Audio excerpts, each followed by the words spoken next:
అందరికీ నమస్కారం. కార్మికులు, శ్రామికులకు సంబంధించిన ప్రతి అప్డేట్, ప్రతి సమస్య పట్ల సపోర్టివ్‌గా వీడియోస్ అయితే వస్తాయి. తప్పకుండా సబ్స్క్రైబ్ చేసుకోండి. వీడియోస్ అయితే లైక్ చేస్తూ ఉండండి. ఇక్కడ కేంద్ర, రాష్ట్ర ప్రభుత్వాలైతే పని గంటలైతే పెంచుతున్నాయి. కానీ కనీస వేతనం పెంచడానికైతే ముందుకు రావడం లేదు. బడ్జెట్‌లో కూడా మరి కనీస వేతనాన్ని పెంచేందుకు సరిపోయేటువంటి నిధులు కూడా కేటాయించడం లేదు. మరి కార్మిక సంఘాలు దేశవ్యాప్తంగా, రాష్ట్రాల వ్యాప్తంగా భారీ ఎత్తున ధర్నాలకు, సమ్మెలు చేస్తున్నా కానీ ప్రభుత్వాలైతే పట్టించుకోవడం లేదు. కోర్టులు కూడా సమాన పనికి సమాన వేతనం ఇవ్వాలని చెప్పేసి తీర్పు కూడా ఇస్తున్నాయి. అవి కూడా పట్టించుకోకుండా కేంద్ర, రాష్ట్ర ప్రభుత్వాలైతే మరి శ్రమ దోపిడీ అయితే చేస్తున్నాయని చెప్పుకోవచ్చు. ఇక్కడ 10 గంటల పని విధానాన్ని ఉపసంహరించుకోవాలి.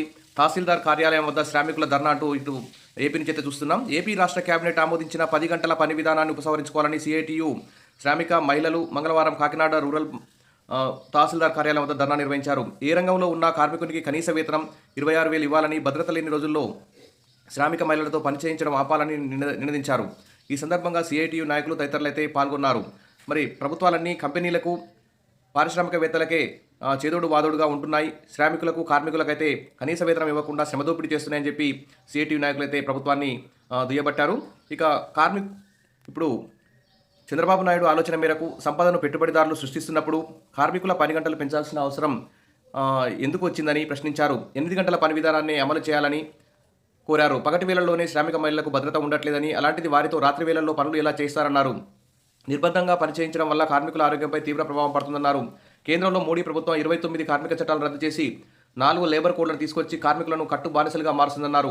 బడా కార్పొరేట్ సంస్థల కోసమే మోడీ ప్రభుత్వం కార్మిక చట్టాలను రద్దు చేస్తుందని తెలిపారు. మోడీ విధానాలను రాష్ట్రంలో టీడీపీ, జనసేన పార్టీలు అమలు చేస్తున్నాయని విమర్శించారు. రాష్ట్ర ప్రభుత్వ కనీస వేతనాలను సవరించి నేటికి 14 ఏళ్లు అవుతుందన్నారు. ఇంటి పన్నులు, కరెంటు ఛార్జీలు, పెట్రోల్ ధరలు, నిత్యావసర ధరలు రోజురోజుకు పెంచుతున్నారన్నారు. ఈ సమయంలో కార్మికుల వేతనాలు పెంచకపోతే ఎలా బతుకుతారని ప్రశ్నించారు. రాష్ట్ర ప్రభుత్వం పెంచిన 10 గంటల విధానాన్ని ఉపసంహరించుకోవాలని, మరి అదేవిధంగా కనీస వేతనాలు 26,000 కూడా అమలు చేయాలని చెప్పేసి, లేకుంటే పెద్ద ఎత్తున ఉద్యమిస్తామని హెచ్చరించారు. దేశవ్యాప్తంగా జూలై 9న జరిగే సార్వత్రిక సమ్మెను జయప్రదం చేయాలని కోరారు.